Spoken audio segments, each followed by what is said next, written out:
We are back. You recall our last video ended with the motor voter bill, and we will move on from there. The rise of the American electorate.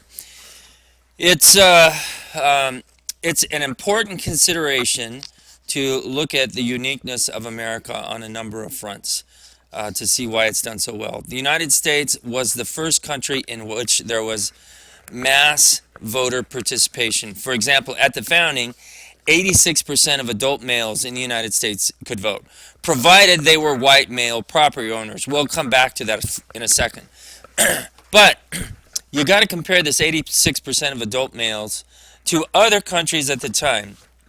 One of the other countries you can look at the time was England. Many of the people in the United States up to that time had come from England.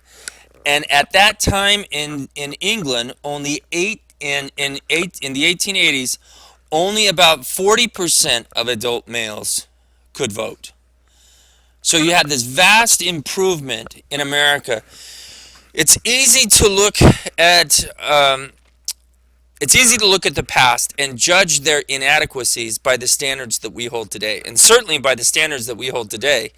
The racial discrimination that the founders allowed to occur is deplorable. Nevertheless, at the time, this vast number of people who were voting in U.S. election was actually an improvement. So you can't judge them based on where we're at today. This was progress for the time. Nevertheless, now we'll get to the downside of it. The downside of this was that you had to be a white male property owner in order to vote.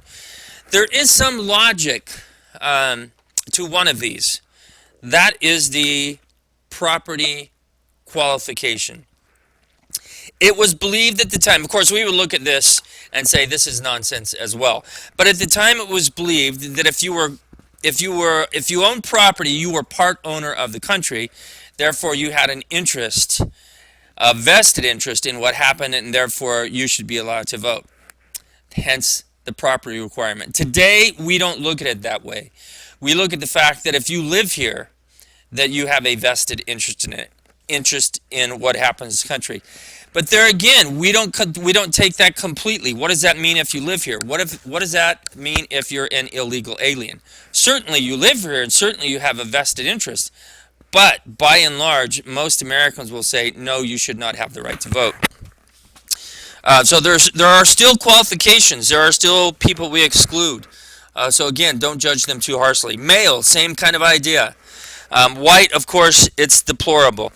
Where the property owner requirement is concerned, Thomas Paine, early American, during this founding period, he wrote a pamphlet, and he argued in the pamphlet, speaking of this property qualification, he said, who is the voter? Or let me back up. He basically assumed, let's say the property was that you had to own was a jackass. And then he asked the question, who is the voter, the man or the jackass? Certainly, this shows the weakness of having a property qualification in the qualifications in order to vote. Nevertheless, at the time it stuck. Eventually, the property qualification would fall away because more and more Americans would own property. This is the time in American history where you had manifest destiny, and there was just land for the taking. In fact, as a matter of fact, they were just giving it away. All you had to do was go out there and claim it and work it for so long, build a homestead, and it would become yours. 160 acres. If you've never seen the movie Far and Away with Tom Cruise and Nicole Kidman, great movie that touched this time period and how that worked. All right, moving on. So there we've already talked about Thomas Paine and the property qualification, who's the voter, the man, or the jackass. We've already mentioned the land availability that made the property argument moot. But still, that left blacks and women out of the loop. Both blacks and women could not vote.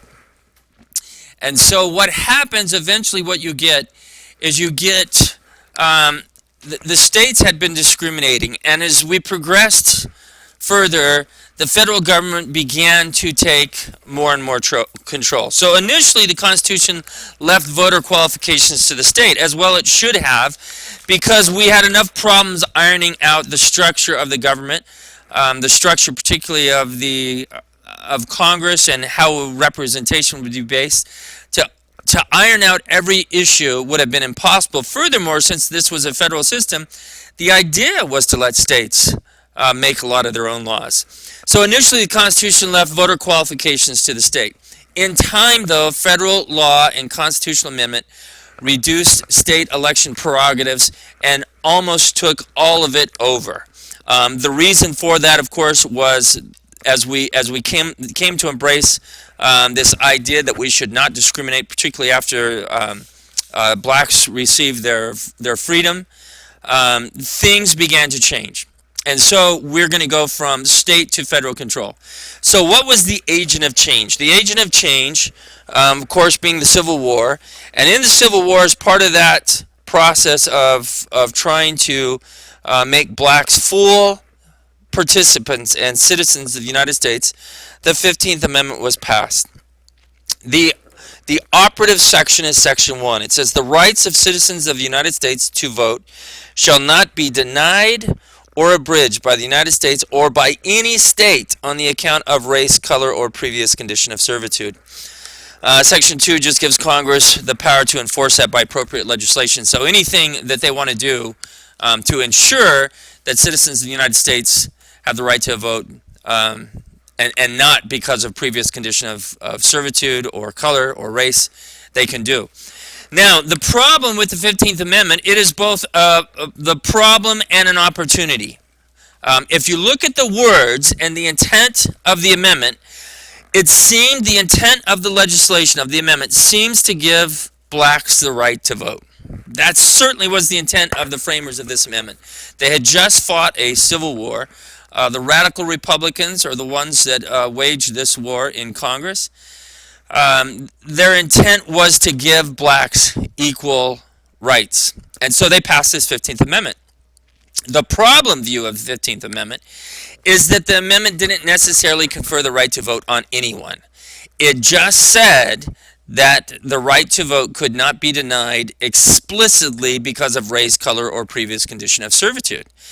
In other words, if you take the problem view, the states could deny individuals the right to vote for other reasons.